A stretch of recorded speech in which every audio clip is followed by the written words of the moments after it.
Today we're going to discuss the origins of Thanksgiving. It may seem strange to say, but Thanksgiving actually begins with the Tudor dynasty in England. How's that? Henry VII, who was the first Tudor king, actually launched exploration for England. We think about Christopher Columbus sailing the ocean blue in 1492, but it was John Cabot who put down an English flag in the New World. This would later on give England a claim to this land via the doctrine of discovery. This is important even though English exploration was suspended for almost a century. Another thing that's important to understand is there was turmoil in the House of Tudor that began with Henry VII's second son, Henry VIII. For you to understand the Tudor and Thanksgiving connection, you need to realize that Henry VIII puts in motion a giant change in what is England's culture. Everything is going to be upended like a ship turned over, and this will take place over a course of decades. This is because Henry VIII made England embark on a journey of religious transition called the English Reformation. This was done essentially so Henry VIII could divorce his first wife, Catherine of Aragon, who was a Catholic, and the Pope didn't let that happen, so Henry just got rid of the Catholic Church in England, became head of the church, and took all the church's land. Henry VIII's children are going to have different views about this upending. In fact, as each of them gets onto the throne, they will engage in their own remaking of the country. It will be like a giant tug of war between Catholics and Protestants, and it is not an easy period for anyone who cares about religion, which in the 1500s was everyone. I'm going to run through the reigns of the three Tudor children simply so you can kind of feel the turmoil that was going on in this period for the people. To start, when Henry VIII died, Edward VI, his only son, ascended the throne. He was a boy king, only 9 years old, and he was a committed Protestant. This is something to understand. While Henry VIII wanted a divorce and he got rid of his wife by making himself the head of the church, he still liked Catholic ritual. Not so Edward. Edward stopped masses being said for his father. Unfortunately, Edward died as a teenager. He didn't have enough time on the throne to truly change the culture. Edward VI's successor was his cousin, who was a committed Protestant named Lady Jane Grey, but she was deposed after 9 days by Mary I. She was even then beheaded by this queen, who was Edward's oldest sister. Mary I was the daughter of Catherine of Aragon, who was Henry VIII's first wife. Mary I was a devout Catholic. Like her brother, she had a relatively short reign. She also cemented a feeling of anti-Catholicism per her efforts to rid the land of Protestants. Mary I executed many of her enemies due to their religion. And this really doesn't make people happy or think that Catholicism is a kinder, gentler faith.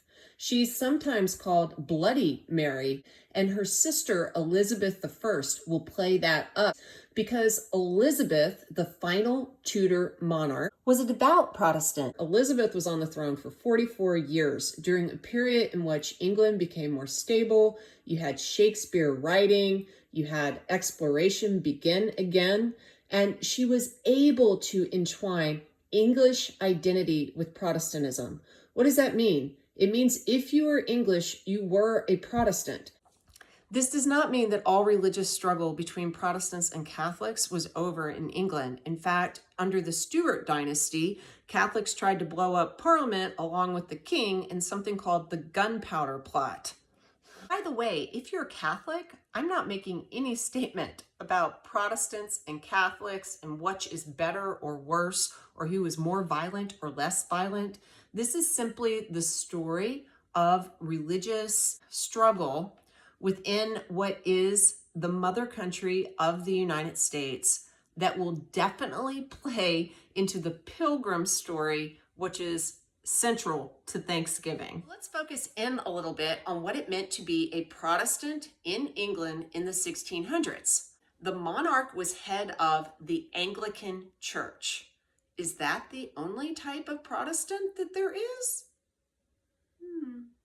No. This is the thing. Protestants had decided that you did not need a central power like a pope. Catholics use the Bible and tradition to determine how they're going to worship. Protestants tend to look more directly at the Bible, and they have all different sorts of views about how you use the Bible and what the Bible means. There were Protestants in England who were Protestants, but they weren't Anglicans. And you had to be an Anglican Protestant. This gets us to some stars in our story, the Pilgrims. The Pilgrims thought that the Anglican Church was corrupted by ritual, hierarchy, too much pomp and circumstance. They thought it looked like the Catholic Church. As a result of this, a fellow named William Brewster formed a group of separatists who met in secret at a place called Scrooby Manor in Scrooby, which is located in Nottinghamshire in England. Unlike the Puritans, who were a separate group of Protestants who wanted to purify the Anglican Church, the Pilgrims simply wanted to ditch it completely. They thought that it was beyond redemption. This is not okay in England in this time period, so they faced persecution. Pilgrims don't initially go to the New World. They start out going to Europe, but they will, for various reasons, decide that North America is the best option for them. In 1620, the Mayflower launched from Plymouth, England. You might recall that John Cabot had given the Tudor dynasty claim to the New World, and under Elizabeth, exploration had started again in earnest. The first colony that was successful was founded in Virginia. This was called Jamestown in 1607. Virginia being named for the Virgin Queen Elizabeth. The Pilgrims were actually supposed to go to Virginia and set up a colony there, another colony, but they got hopelessly lost at sea. They are hapless in many ways. This sort of thing happens to them a lot, and they landed much further north in a land that they're going to call Plymouth, because they launched from Plymouth in England. One thing you should definitely be conscious of is the Pilgrims see everything through the prism of religion. Everything that happens to them is in some way associated to God. So when they come across a clearing that seems perfect for a settlement, they think that it is a gift from heaven. The thing is, Native Americans used to live in this clearing. But when Europeans came to the New World, they brought with them smallpox that ends up just whooshing through the population. And over 90% of all Native Americans who came in contact with Europeans simply died. This may make you ask, were there still Indians anywhere in this area? And yes, there were the Wampanoag, who were led by Massasoit. The thing about Massasoit is he was a cautious leader who decided that what he would do would be observe the Pilgrims from afar for a while. He thought that Europeans were dirty and a little bit nasty, and he didn't like them very much, but he didn't want to just eradicate them, which, to be fair, he could have totally done, or interact with them until he knew exactly what it was he wanted to do with them. You see, Massasoit had some problems that were very pertinent to his day. He'd had this massive decline in population due to an epidemic, but he was in conflict with another group of Native Americans. And one thing he knew about Europeans is sometimes they could be good allies in a fight. So what he does is he dispatches a fellow to make contact with the Pilgrims. Who was this? It was an Indian named Squanto, and he spoke perfect English. What? He kind of comes out of the mist one day and goes up to the Pilgrims and says, "How are you doing, mates?" And this is wild to them. This is another gift from God, because Squanto will not just be an interpreter between the Pilgrims and the Wampanoag Confederation. He will be a teacher who shows them, hey guys, This is what you do to farm here. You gotta bury some fish heads as fertilizer, then your stuff will grow, yada, yada, yada. In other words, he was a godsend. But you might think to yourself, how did this guy know English?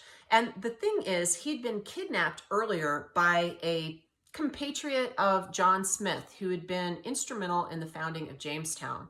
Squanto was taken to Europe to be sold into slavery in Spain, but by then the Catholic Church had decided that Native Americans needed to be treated better, and he was confiscated by some Jesuits and embarked on this weird adventure in Europe, which eventually takes him to England, where he learns English, and back home because he wanted to find his family, who, by the way, had lived in that clearing where the Pilgrims built their settlement, and they were all dead. They might not know a lot of the details about what happens next. Squanto falls out with the Wampanoags, and the Pilgrims actually protect him from being executed. You probably do know the Native Americans and the Pilgrims meet at some point, probably in 1621, to have a feast together that takes place over multiple days, and the Pilgrims view as a feast of Thanksgiving. The thing is, knowing this story and making turkey fingers in the elementary school with finger paint doesn't actually tell you how the holiday of Thanksgiving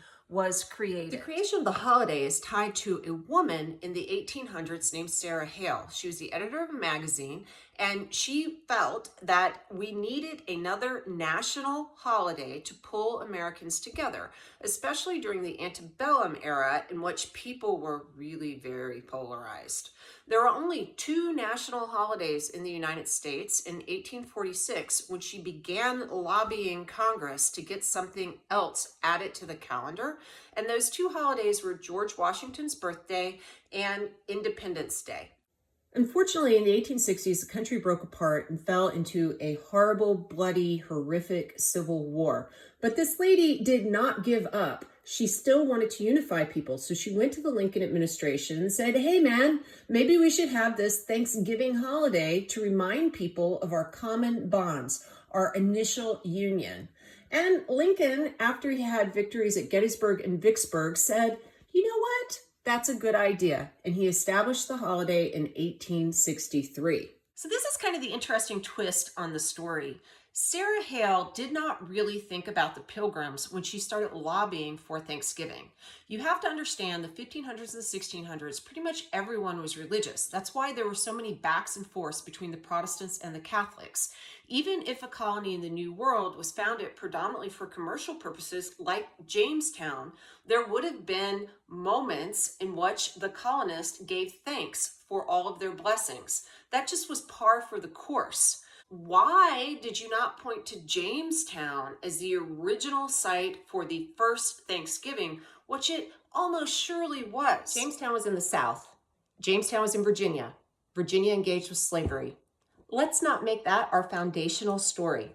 Let's instead look at the Pilgrims, who came later for religious freedom. By the 1880s, you had huge waves of immigrants coming into the country, and Thanksgiving served as a sort of cement to pull them all together so that we could all sit down at kind of a collective American table and give thanks for our blessings. Whether we do that in a Catholic way, a Protestant way, or a secular way, it's really just a time for reflection about being in this country and also our lives in general. Eventually, even Southerners were able to come together for this meal because ultimately, over time, the country did come together. We did heal as a nation, and we introduced football. Let's think about some of the foods we eat at Thanksgiving.